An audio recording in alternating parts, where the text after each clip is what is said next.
Olá, minha gente linda, tudo bem com vocês? Mais um DaniCast que está no ar. Como é bom estar nessa companhia de vocês de todo o Brasil, da Bahia, do sul da Bahia, o território médio Rio de Contas. Afinal, o objetivo do meu podcast é trazer esse povo maravilhoso de nossa região do Médio Rio para poder falar de sua cultura, de sua política, de seus costumes e de tudo que gosta de fazer.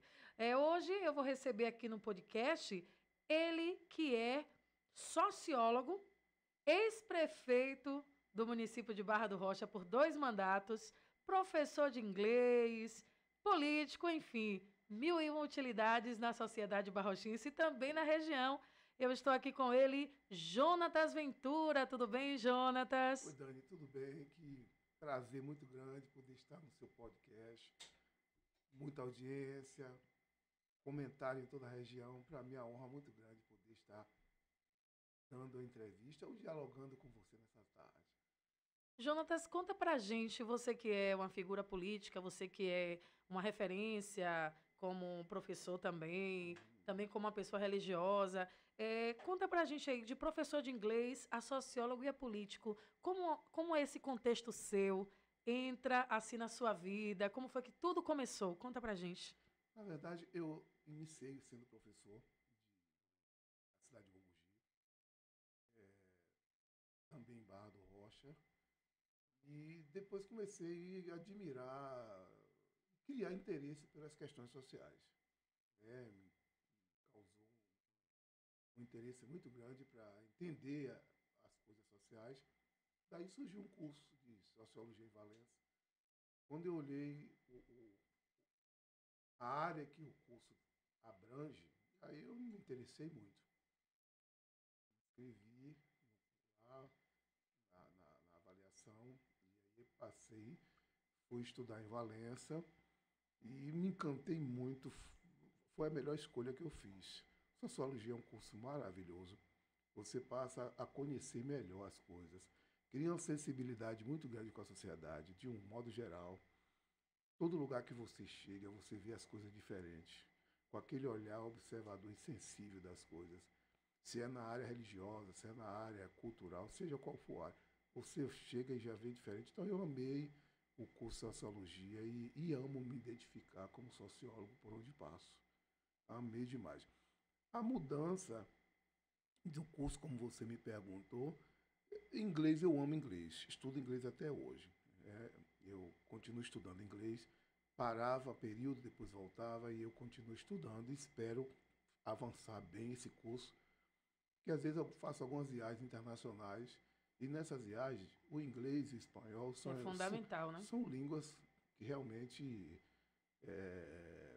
a mais da metade dos países existentes eles utilizam como idioma o inglês e o espanhol. Então eu vejo uma necessidade até a nível de viagem, a nível de diálogo entre outras culturas e outros relacionamentos nacionais e internacionais. Então eu achei muito importante e com isso eu ainda continuo estudando idioma. E espero ainda terminar inglês, depois espanhol e as Você chegou a principais. ensinar em quais escolas assim, em Barra do Rocha? Em Em, Gongogi. em Gongogi eu ensinei no colégio estadual, que é o José Araújo Pereira, também no Roque Monteiro, que era municipal. Então foram essas duas escolas que no período que eu ensinava que eu lecionei. Então foram essas duas escolas, a estadual Foi e sua a primeira municipal. profissão, Jonatas, Foi, professor? sim, eu admirava inglês sempre desde o colégio, que já tinha uma vocação muito grande ou pela língua estrangeira, me dedicava muito e aí passei a ensinar. Aí você me diz assim, por que distanciou da sala de aula? É muito difícil. Ser professor, e eu quero aqui homenagear a todos os professores, porque ser professor nos dias atuais não é coisa fácil. Não é coisa fácil porque a gente vive um período onde os alunos, diante das redes sociais, da tecnologia, eles estão muito assim, é, com dificuldade de concentração, né? Você está ensinando, orientando e eles não conseguem se concentrar. Então, E sem contar que a falta de concentração, eles provocam muitas coisas na sala de aula que o professor hoje precisa ter muito equilíbrio para aguentar. Foi feita uma pesquisa recentemente em São Paulo e a quantidade de professores que estão pedindo licença e abandonando a profissão é uma quantidade muito grande. Nossa. E a tendência, segundo a pesquisa, é o futuro. O Brasil, muitos estados vão ter que ver uma alternativa para superar essas dificuldades, porque muitos professores estão saindo da profissão, não quer mais, diante desse desafio que está enfrentando na sala de aula. Ameaças e agressões, alunos que não querem aprender e cria tumulto para impedir o outro também. Então, chega um momento que o professor não tem como aguentar. O equilíbrio emocional chega a uma situação muito delicada, tomando remédio, muito remédio, indo para médicos. É isso, a gente vive hoje uma sociedade muito de ansiedade, né, depressão. Eu até estive num podcast anterior conversando sobre isso com a terapeuta, sobre a questão de ansiedade. A nossa sociedade está muito assim. Tem muito aluno que está ansioso mesmo, que tem até crise na sala de aula. Isso. Né? E a depressão também. Muita gente depressiva por conta da pandemia, né? Que passou aquela fase da pandemia, mas o vírus ainda existe e ainda tem muita gente adquirindo a questão da Covid. E as sequelas que ficaram, né? E aí, o que fala de educação é um programa. Mas só uma síntese. Eu percebi a dificuldade de continuar à frente da sala de aula. Eu não posso dizer que fui um covarde, não. Eu disse, não, eu vou para uma outra área que eu me sinta muito mais tranquilo. E que você goste. Aí entrou a política. Aí veio a política. A política surgiu. Meu pai, antes de falecer, que eu nascia... Você é de? Gongogi. Eu nasci na zona rural do Gongogi, entre Nova Palma e Itapirama, entre a divisa entre um e outro. É aquela fazenda que sua família ainda tem, né? Na margem do rio Gongogi. Então, aquela fazenda ali está entre a mediação de Nova Palma e parte de Itapirama, né? Que Itapirama e Nova acaba Palma, sendo vizinho de Barra do Rocha, que é onde você mora são 12, hoje, 12 né? quilômetros. Isso. São 12 quilômetros. Aí o que acontece?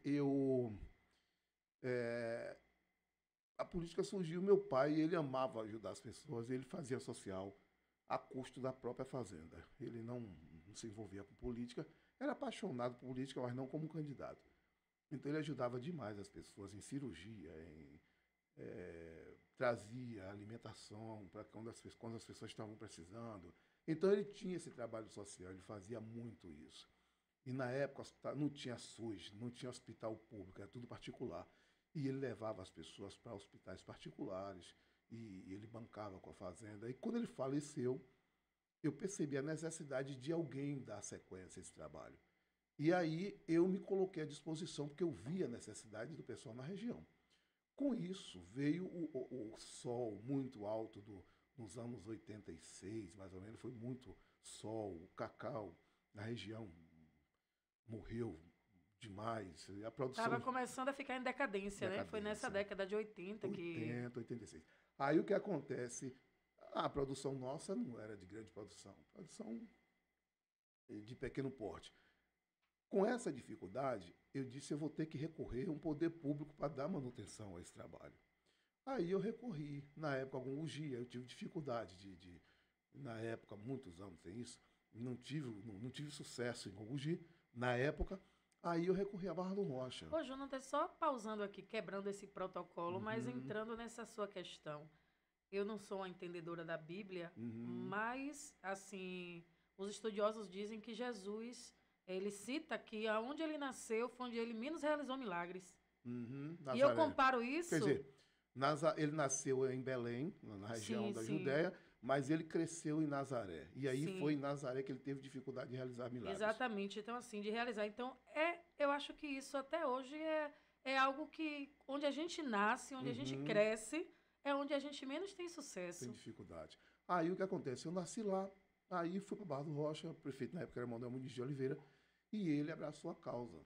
E aí, com isso, eu continuei fazendo esse trabalho. Manuel Muniz de Oliveira. que chamava... Ele já estava prefeito, né? Já estava prefeito. Ele foi prefeito 2 vezes, a esposa foi prefeita. E aí ele abraçou essa causa. E com isso, na sequência, me exigiu que eu me envolvesse como candidato. E eu não queria. Ele viu em você uma estrela, né? E eu não queria me envolver como potencial, candidato. né? Eu queria continuar fazendo isso como meu pai fazia, sem candidatura. Mas como veio essa exigência, aí eu disse, eu vou ter que sair, porque se eu não sair candidato, esse pessoal vai ficar desamparado, que eu não tenho como manter, diante da dificuldade da fazenda. Aí eu digo, eu vou sair candidato para o município continuar dando manutenção ao pessoal em documentação, exames, levando transporte para maior dificuldade. Enfim, aí foi daí que eu me ingressei como candidato a vereador em Barra do Rocha por exigir. Qual foi o ano, você lembra, Jonatas? Foi no ano de... Rapaz, me foge aqui, viu? Não, você não lembrar... Não lembro. Mas foi a década, você lembra? Foi 90, 2000? Até 86, Muniz era o prefeito de Barra do Rocha. Então foi a média de 87. Nossa. 88. Você era bem jovenzinho, né? Foi em 88. Agora eu lembro, a política de 88. Aí eu saí candidato, né? Como só tinha minha região de eleitores, a quantidade de pessoas que vinham de lá para cá, a média de menos de 100 pessoas, e eu saí candidato mesmo, no intuito de ajudar as pessoas e não pensar em outra coisa, eu na época não consegui a vitória, né? Não consegui. Aí eu fiquei na minha, exigiram de novo a ser candidato. De novo saí no propósito de continuar ajudando as pessoas. Não queria nada para mim, enfim, não deu certo. Aí a segunda 2 vezes você tentou para vereador. Com o eleitorado de lá que não chegava muitas pessoas, chegava a 100 e poucas pessoas. E o mais naquela época não tinha percentual para chegar à vitória. Eu disse, eu não vou sair mais candidato, não. Se exigir agora, eu vou ter que ver outra alternativa para ajudar o pessoal, mas eu não quero me envolver mais como candidato. A não ser que eu saia vice. Agora, imaginou? Eu 2 vezes vereador, teve problema. E não é que eu virei vice mesmo? E fui eleito? Vice de quem, Jonatas? De Antônio Firmo Leal. Acabei virando vice. Tentei 2 vezes vereador, não deu certo, virei vice-prefeito. Aí de vice-prefeito, saí candidato a prefeito. Concorri contra Jorge. Jorge já tinha sido candidato várias vezes. Acabou o Jorge ganhando a eleição para a gente. Para mim, no caso, e todo o pessoal. E aí eu fiquei na minha. Aí, na sequência, saí candidato novamente. Fui eleito com a votação, na história de Barra do Rocha, a maior votação, 69% dos votos válidos, e depois reeleito com 68% dos votos válidos. Você lembra os anos que você foi eleito prefeito? Fui eleito em 2005, né? 2004 ganhei, eu tomei posse em 2005, e depois fui novamente em 2008, né? Deixa eu ver, 5, 6... Isso, 2008, novamente eu fui reeleito. E aí foi daí para cá, me envolvendo com a campanha, apoiando mais pessoas. Você mesmo não estando prefeito, mas você sempre foi apoiando e sempre esteve na política. Você não saiu mais da política de Barra do Rocha? Não, nunca mais. Primeiro é o seguinte, a leitura que eu tenho de política, a minha leitura que eu tenho de política é o seguinte: você está para servir as pessoas. Se eu estiver em qualquer grupo político e esse grupo político não me der condição para que eu possa ajudar as pessoas, tendo a certeza que eu não vou ficar com esse grupo por muito tempo. O meu ingresso e a minha permanência em qualquer grupo político é ele me dar condição para que eu possa ajudar as pessoas. Deu condição para ajudar as pessoas naquilo que eles necessitam, eu estou tranquilo. Para mim, todos que apoiei não pedir nada, surgiu na sequência do mandato deles. Ou uma função que me convidou para assumir, mas a primeira coisa que eu faço na hora que eu aproximo qualquer político para apoiar é para dizer o seguinte: qual é a condição que tu vai me dar para ajudar as pessoas? Você vai me dar que condição para quando alguém chegar a bater na porta, você vai ter os lugares para me ir lá resolver? Sim. Pronto, eu já estou tranquilo. Eu faço política por vocação e não por profissão. Ô, Jonatas, muitas pessoas te consideram, te apontam como um articulador político, como uma pessoa que, quando você está ao lado de um candidato, o candidato vence as eleições. Você se considera essa pessoa articuladora? Olha, eles me titulam isso lá, né? Porque quando eu saí depois Meu último mandato foi em 2012. Encerrou em 2012. E de lá para cá, as pessoas com quem eu fico ganham a eleição. É porque, na verdade, Barra do Rocha, segundo as pessoas, classificam Barra do Rocha dividido em três grupos políticos. No caso, o de Vera, que hoje está o filho, o do pessoal adversário e uma outra parte do pessoal que me segue. Assim, a sociedade classificam lá. Então, em Barra do Rocha, quando dois grupos se unem, o terceiro fica menos. Então, é o que acontece. Na verdade, quando está a disputa entre um e outro, e eu decido ficar de um lado, que levo os percentuais que me seguem, aí a situação... Já tem uma turma que já... aí acaba virando a situação. E isso tem acontecido em 2 eleições, chegou a terceira eleição, né? A terceira... A segunda vai para a terceira, né? Já são 3 eleições. E é isso aí. Ainda tem gente que tenta desconstruir, né? E diz, não, ele acompanha quem vai ganhar. Isso, alguém desconstruindo. E só que toda eleição, quando eu vou tomar decisão, eu mando fazer uma pesquisa e vejo como é que está. O que tiver na atrás, menos 15%, 16% até 20%, eu decido ficar com esse que está 15% ou 20% menos. Por que eu decido ficar 15%, 20% menos? Porque se o outro está na frente, com o meu apoio, ganhar a eleição, ele vai dizer que ganhou, não precisou de ninguém, né? Então, quem está um pouco menos e que os percentuais faz a diferença, ele vai perceber que foi uma união de forças que chegou. Então, eu sempre utilizo esse método. José Luiz está na prefeitura, ele é testemunha disso. No dia que eu fui conversar com ele, os percentuais que estava com ele aí, o adversário estava com um percentual até mais na frente. Na frente do que ele, né? Sim, ele tem a pesquisa. E ele ficou preocupado, achando que eu não tomaria essa decisão. E eu disse para ele, fica tranquilo. Eu vou decidir, vou ficar com você. Você pode estar tranquilo, esses percentuais não tem problema não. E a situação foi totalmente diferente. Reverteu, né? Porque primeiro é o seguinte, quem está acompanhando a programação aqui, eu vou dizer o seguinte, a política, como eu fiz o curso de Sociologia, modestamente eu sei interpretar dados. Como um médico que pega um exame, manda você fazer um exame... E sabe o diagnóstico, né? Claro. Então, quando eu pego a pesquisa, eu digo, isso aqui, essa complicação aqui, tem que ver para esse caminho aqui. Então, enfim, Sim. eu dou o relatório e as ações que devem ser tomadas para poder a coisa reverter a situação. E se não tiver isso na política, acaba você tendo um problema sério e até perder a eleição. Porque a política do corre-corre do movimento do povo na rua é uma situação.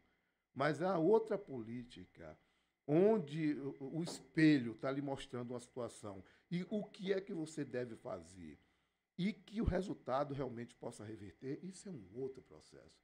E isso, graças a Deus, eu tenho contribuído muito com quem eu fico e as coisas como devem ser feitas para poder os gráficos serem realmente alterados, né?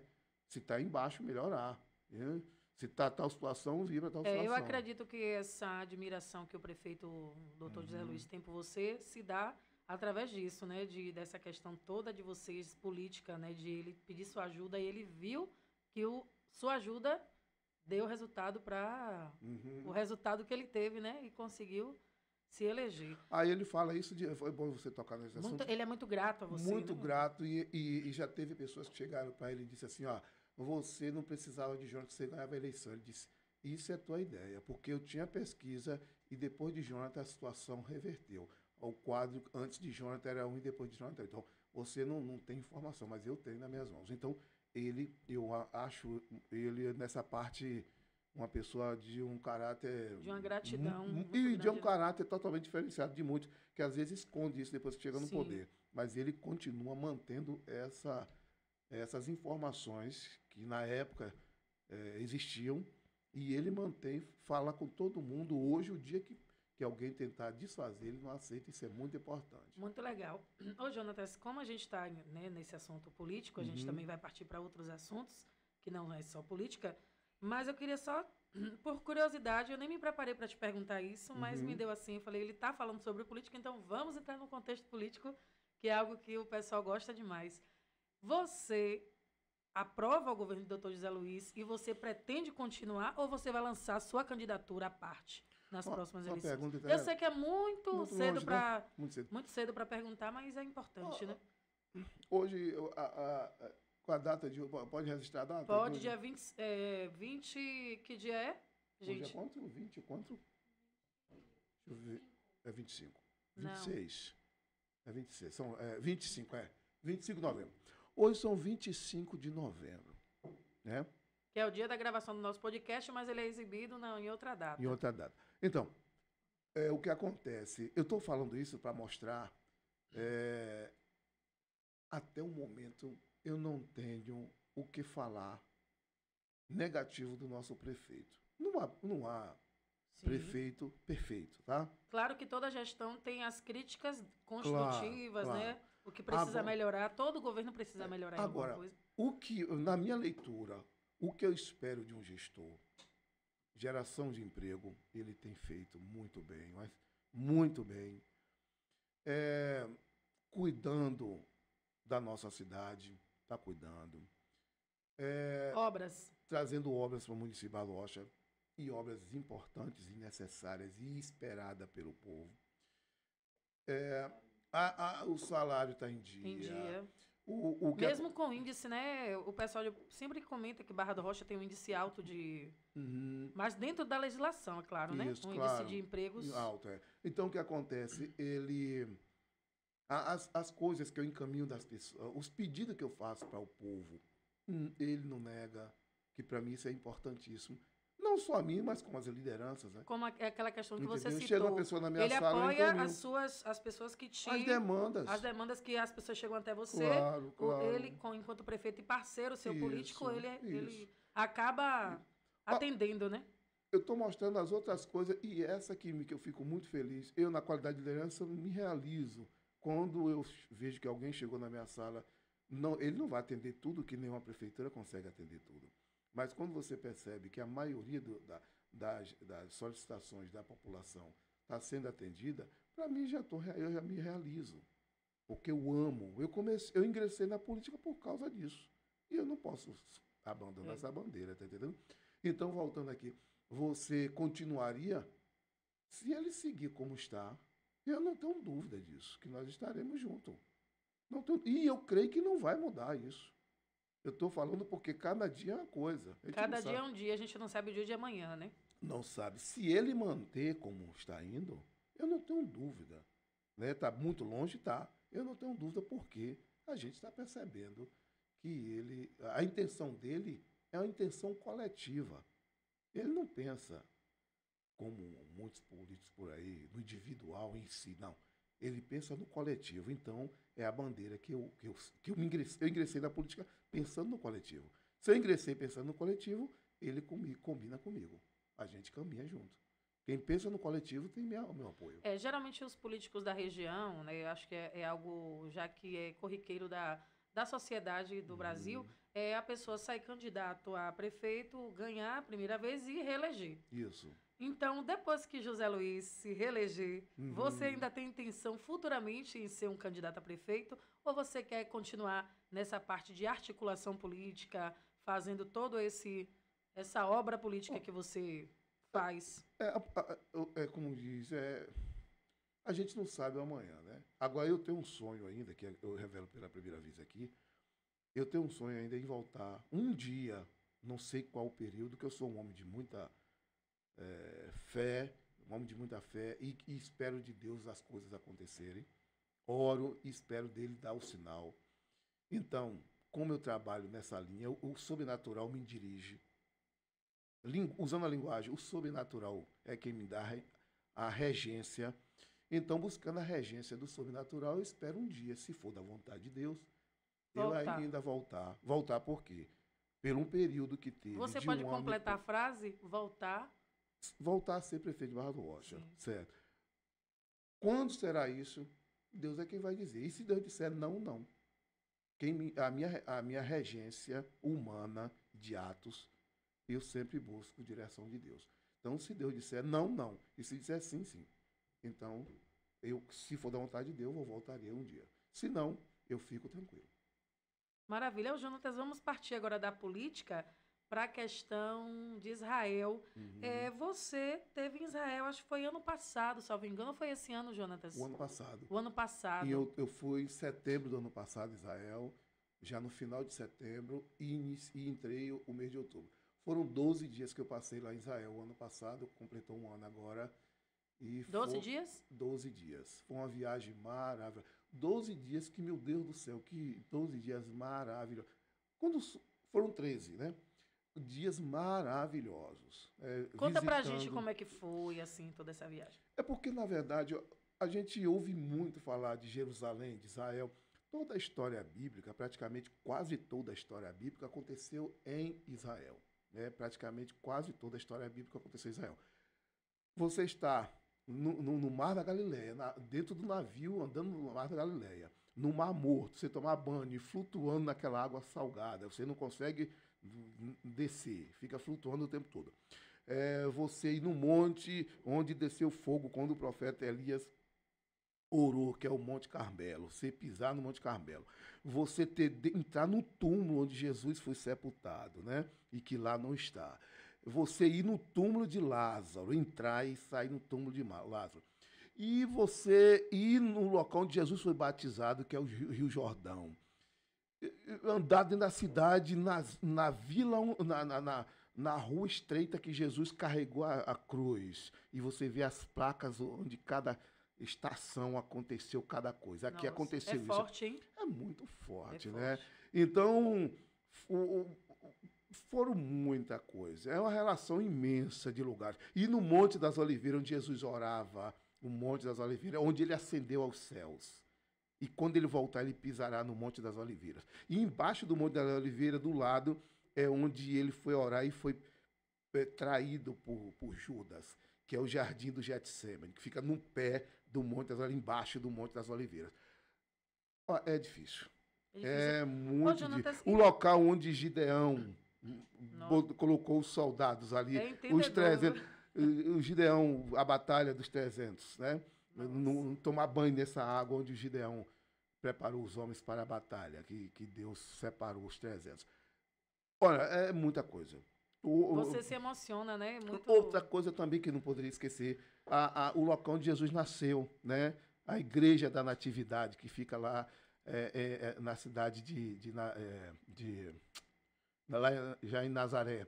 Então, foi lá, aquele local onde Jesus nasceu.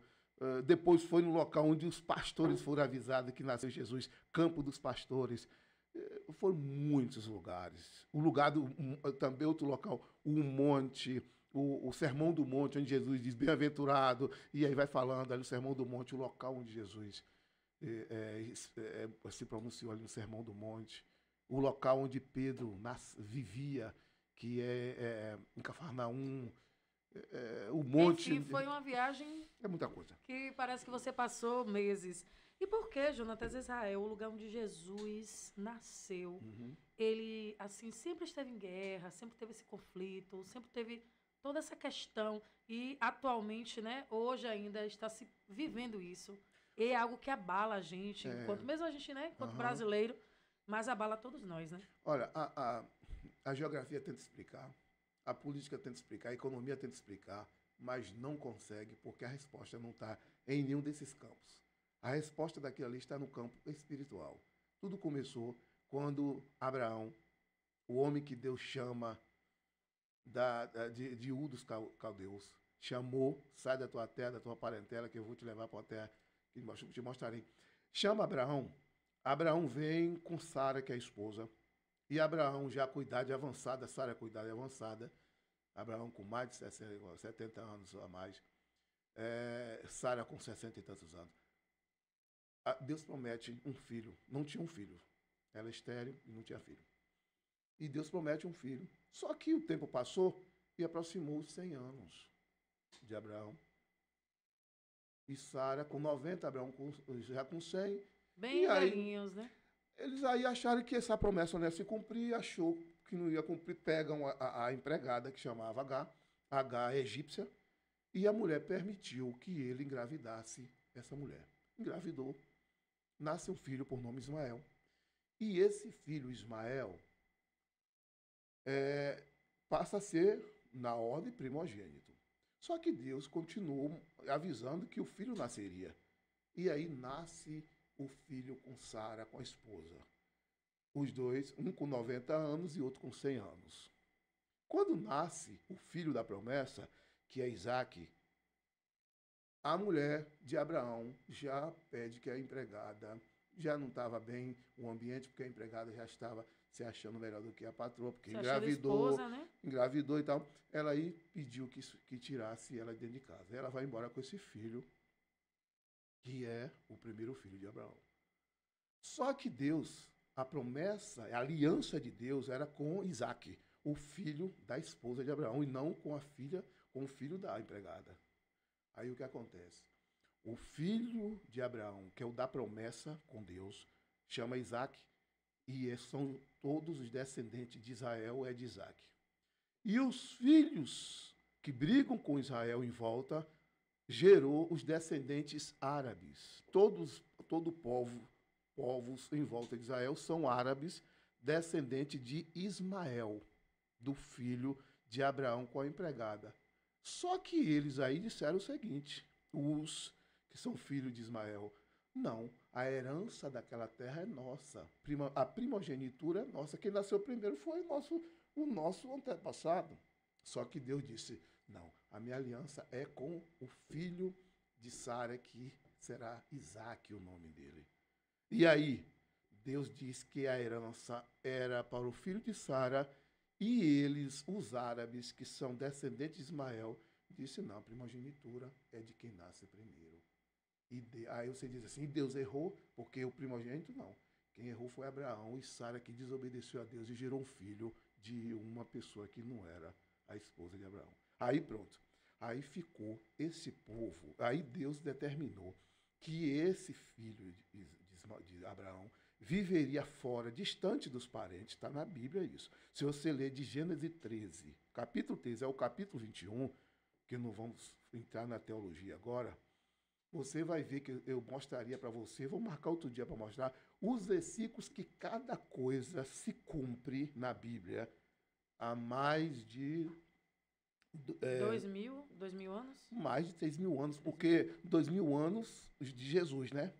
Sim. A Bíblia então foi já antes, tinha 3.500 anos. Foi antes de Cristo. Estamos aproximando 4.000 anos de história disso aí. Mais de 3.500 anos. Então, o que acontece? Esse povo, em volta do povo de Israel, sim, são parentes do mesmo pai, agora de mãe diferente, e que brigam dizendo que aquela terra é deles. E o povo de Israel, com base na promessa de Deus, diz, não, a terra é nossa, que Deus deu a gente, deu o nosso pai. Aí fica essa guerra entre um e outro. Até hoje? Até hoje. Aí você diz, e quando é que cessaria? Jesus tentou trazer a paz para eles, só que eles não aceitaram Jesus. Ali só vai existir a paz quando Jesus retornar. Isso é a resposta. Eu estou dizendo que essa resposta só pode dar pela Bíblia e pelo mundo espiritual. A geografia, a história, não vai. Agora só terá paz com a volta de Jesus. É outro assunto para outro momento, não é para hoje. Então, o que acontece? Vai ter paz ali, Jonathan? Não. Nunca vai parar? Não. Mas e a perspectiva... Israel vai ficar nessa guerra direto? Sim. Perspectiva não, a expectativa do fim dessa guerra, pelo menos amenizar, será que tem como? Não tem. Ali só vai ter paz. Aí você já provocou, eu vou ter que entrar na parte bíblica. Só vai haver paz quando Jesus...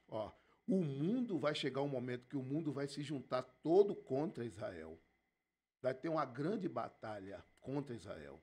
Nessa batalha, o mundo vem para exterminar por completo Israel. Vai ter esse momento. Quando o mundo já tiver destruído, um terço do judeu, um terço, hoje tem 9 milhões de judeus. Então, 3 milhões já mortos. Nesse momento, Jesus descerá, pisará no Monte das Oliveiras e vai poupar o extermínio de Israel E aí em diante é que as coisas vão tomar outro rumo. Mas até lá, essa guerra vai ser assim. Israel para Gaza, daqui a pouco já é o Sírio que se levanta. Vai ser o Ô, tempo Jonatas, inteiro assim. mas assim, a gente está vivendo um período de guerra, como eu falei agora há pouco, eu não sou nenhuma estudiosa bíblica, né? Uhum. Eu entendo algumas coisas. No livro de Apocalipse, tem muita coisa que já está, porque assim, Já se os, cumpriu. os cristãos, Uhum. eles dizem que vai acontecer filho matando pai, pai matando Uhum. filho. Tem muita Sim, coisa assim, né? os fatos que. Os fatos, Uhum. pragas, guerras, enfim. Uhum. E tem muita coisa que nós que estamos vivendo nesse século, nesse ano, Uhum. 2023, né, nesse período, que a gente já está vivenciando. Eu até me arrepio toda aqui falando. Uhum. Já A gente sim. já está vivenciando muita coisa. Sim, Eu sim. sou, eu sou jornalista, me formei em jornalismo. Todos os dias eu leio Uhum. notícia. E eu me entristeço muito quando eu vejo os títulos das notícias. Às vezes eu não quero nem ler. Mas Jesus havia E eu profetizado não quero isso. nem ler a notícia, por quê? Porque ali está o pai que matou o filho por Uhum. causa disso, a mãe que foi, Uhum. filho que estuprou a mãe, filho que estuprou. É tanta coisa horrível que a gente Certo. está vendo, né? A gente que trabalha com a notícia, com a informação, e as pessoas que são internautas, telespectadores. Então, a gente está vivendo um mundo entristecido. É por isso que eu acho que tem muita coisa assim, a depressão, a Uhum. ansiedade. A gente está vivendo tudo isso. E os povos dizem, os estudiosos, que Jesus vai voltar justamente quando tiver esse caos todo. É. E você concorda com isso? Ó, Jesus disse que tudo isso aí que está acontecendo são os princípios das dores. Todos O esses princípio das das dores. dores. Quer dizer, já é o começo, esses fatos. Se você perguntar, a maioria do que Jesus profetizou, que seria o sinal da sua volta, a maioria já aconteceu. Nós estamos nos Muita coisa. momentos finais do que Jesus profetizou, que seria os sinais da chegada, da volta dele. Nós estamos chegando em fase final já, tá? Vários fatos já aconteceram, estamos nos fatos finais para o seu retorno. E por isso que ele disse que seriam os princípios das dores, porque muita gente ia achar que esses fatos ele já estava chegando agora, não. Ia acontecer todos esses fatos para depois a chegada dele. Qual é o maior sinal que vai ter da volta de Jesus? O anticristo, como o podcast fala de tudo, né? Pode sim. O anticristo, que vai ser um líder mundial, esse cidadão, vai ter uma influência mundial e o mundo, os poderes do mundo inteiro vai se juntar a ele, ele vai ter a capacidade de agregar o mundo inteiro em volta dele. Esse cidadão vai conseguir promover uma falsa paz entre o judeu e o outro povo que não se bate, com os árabes. Haverá um acordo de paz entre essas duas nações, esses dois povos, e com isso haverá uma construção de um novo templo lá em Israel, que no local desse templo, que foi construído o primeiro, o segundo, enfim, os templos que foram construídos lá em Israel, nesse local, para Deus, está construída uma mesquita que só os muçulmanos têm acesso. É importante lembrar o seguinte, quando se fala muçulmano e fala árabe, árabe fala de raça, que são os descendentes de Ismael, e quando se fala em muçulmano, são todas as pessoas que seguem o Islã. O Islã, quem é o líder? É o Maomé. O nosso líder espiritual, para os cristãos, é Jesus. O líder espiritual do muçulmano e dos árabes, que são a raça, é Maomé. Maomé. Então, quando se fala assim, muçulmano, é todo mundo que crê na religião, que a Bíblia deles é o quê? É aquele Alcorão. Nós temos a nossa Bíblia, eles é o Alcorão. Então, quem segue o Alcorão e a religião Islã, a nossa é cristã, a dele é Islã, islamita, que segue o Islã. Todo esse povo que segue essa religião, aí dá-se o nome de muçulmano. Aí quando vê muçulmano é o quê? Porque segue essa religião. E quem é cristão, que segue a Cristo. Já entendeu? São as pessoas que acreditam que Jesus veio, né? E Que os que muçulmanos não. os muçulmanos, eles Acreditam em Maomé, que é o último profeta, Sim. e que houve uma revelação do anjo que veio a ele, revelou o texto bíblico como deveria. Isso eles acreditam assim. Eles têm Jesus que é uma pessoa histórica, existiu, é filho de Maria, agora não tem ele como filho de Deus e o Salvador da humanidade. Os muçulmanos não tem. Agora eles têm que Jesus vai, o Messias vai voltar, como também o judeu, outra coisa, e lá Israel, Jonathan, como é? Não, o povo de Israel não crê em Jesus. Tem Jesus como histórico. Eles acreditam que virá ainda Jesus, o Messias, o Machia, como eles chamam, Machia virá, certo? Yeshua HaMachia, virá. Não veio. É isso que a gente acredita. Ele diz que não veio, não. Aí você diz, e aí, Jonathan? Mas vai chegar o dia que eles vão saber que quem acredita em Jesus, nós, está com a razão. Vai chegar esse dia. Quando é que vai chegar esse dia? No dia que Jesus, e quando o mundo se juntar para destruir Israel, quando o mundo vir destruir Israel, e que um terço já tiver mortos, e que Jesus desce para impedir o extermínio, eles vão reconhecer que era Jesus, era o que o povo falava e que eles esperavam ao outro, e ele já tinha vindo. Isso aí é outro momento para a gente conversar. Ô, Jonatas, me veio uma pergunta, que as perguntas vão surgindo assim, a gente batendo esse papo maravilhoso aqui no podcast. Me veio uma pergunta assim, e os ateus? Os ateus, eles simplesmente... Você pode explicar assim o que é que eles pensam? Ou você tem uma ideia do que essas pessoas pensam? Eles, na verdade, o ateu, tem hora que a gente pensa que, no fundo, eles não creem em nenhuma divindade. A ideia que nós temos é que o ateu não crê em nenhuma divindade. Mas quando você começa a conversar com o ateu, a gente percebe que eles, nas entrelinhas, eles creem que existe uma divindade. Agora, só que eles... não sei se é a questão... Não creem na questão de Jesus, de ter vindo, de vai voltar, dessa questão toda. A maior parte deles é porque, às vezes, se apegam mais em comprovações, querem comprovações das coisas, e, com isso, acaba distanciando. O ateu acha que nós, parte dos ateus, acham que nós somos impuros demais para ter contato com a divindade, como nós falamos, Deus. Tal. Eles acham que... Então, com isso, eles criam essa barreira de crença, parte de uns leva para essa linha. Parte de outros diz que não existe essa divindade, que não existe, que se existisse, como é que as coisas funcionam desse jeito. Aí eles começam a desconstruir. A questionar até a questão de por que fulano morreu antes do tempo, isso, por que aconteceu isso entendeu? comigo, por que fulano que é bonzinho teve câncer, por que fulano que é ruim prosperou na vida. Então tem uma questão toda... que na linha que eu falei humana, anteriormente, né? parte são mais agnosticistas, né? São mais ligados ao agnóstico, que tem mais essa questão de achar que nós não temos nenhuma condição de ter contato com um ser tão perfeito desse.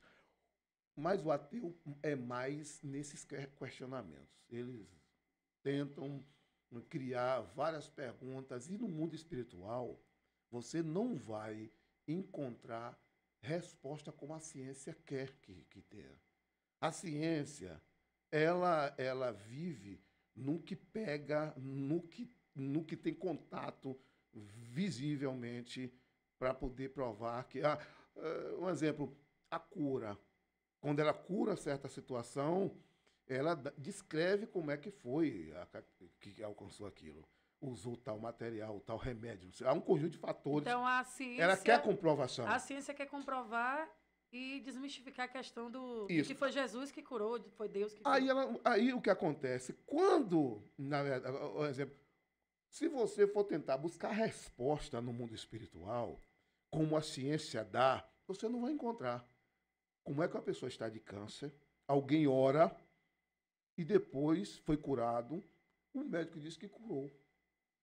O exame está na mão. Mas Jesus não realizou tantos milagres? Sim, mas a ciência não aceita.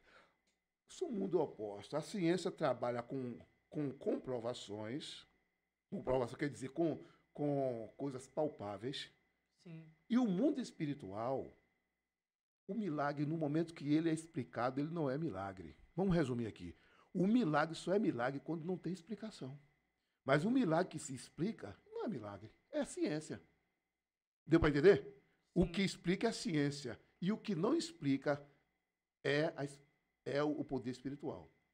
Uma cura de um cego, de um câncer, de AIDS, e entre outros tipos de enfermidade. Um paralítico que desde nascença andar. Então, milagre não se explica. Milagre que explica não é milagre, é ciência. Entendi. Deu para entender? Muito forte. Eu acho que aqui resume. Milagre não se explica. Então, hoje você entrou em temas... muito profundos, né? Muito profundo e forte, né? É isso aí. Tá faltando pouco tempo para a gente já finalizar o nosso bate-papo, mas tem muita coisa para a gente conversar ainda. Mas aqui, você falou de Israel, eu queria voltar rapidinho. Sim. Esse grupo que está tentou de qualquer jeito destruir Israel. Por que esse grupo quer destruir Israel?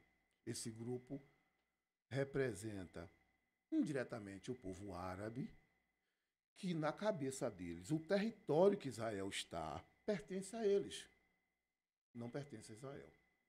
E aí esse grupo nasce dentro desses movimentos, dessas regiões, uns mais radicais e outros menos. Esse Hamas é radical ao extremo. É um partido político, mas a religião está dentro dele, nas entrelinhas deles. E eles botaram na cabeça que aquele território tem que ser tomado. Porque Israel invadiu ali que pertence a eles. Aí você diz, e como é que um grupinho tão pequeno enfrenta um exército que está entre os mais poderosos do mundo, que é o de Israel, de uma tecnologia fora do comum? Porque por trás dele estão os inimigos bancando. Os inimigos é quem banca esses grupos. O Hamas é pequeno. E por que tanta força o Hamas tem? Porque por trás as nações poderosas em dinheiro, que está em volta de... Outra coisa, Israel está em volta de inimigos, em volta de Israel. As nações são todas inimigos, são todos árabes. Árabes, e o que é isso, Jonathan? Mais uma vez, descendente do primeiro filho de Abraão. Abraão desobedeceu a Deus, com Sara, engravidou a empregada, que era egípcia, gerou um menino. Tem esse povo todo em volta de Israel, que são descendentes desse filho de Abraão, do primeiro, que são inimigos do povo de Israel, que são descendentes do outro, segundo filho de Abraão, que foi Isaac, né? Povo hebreu, que hoje é o povo israelense, né? Então a guerra, ela se... ali envolve religião. Não, a guerra ali é espiritual. A guerra ali não é outra coisa. A guerra ali é espiritual. Viu? A guerra ali é espiritual. Porque a nação vizinha a Israel... Israel não tem petróleo. Compra fora. 60% do território de Israel é deserto. 60%. Nossa. Um país maior um pouquinho do que Sergipe. O menor estado do Brasil é Sergipe. Sim. Sergipe tem 21 mil quilômetros quadrados. 21 mil quilômetros quadrados. Lá são 22 mil quilômetros quadrados. 22. Maior uma bobagem. Nosso país todo. Sergipe são 21 mil quilômetros quadrados. Lá, a nação toda são 22 mil quilômetros quadrados. Praticamente o tamanho de Sergipe. 60% deserto. Você só vê a areia e não vê uma planta. E o povo não tem petróleo e o povo quer tomar de qualquer jeito. Por que quer tomar? Questão espiritual. Porque lá não é petróleo, não é nada para eles quererem tomar. As nações vizinhas cheias de petróleo. Os que querem tomar cheios de petróleo, cheios de dinheiro,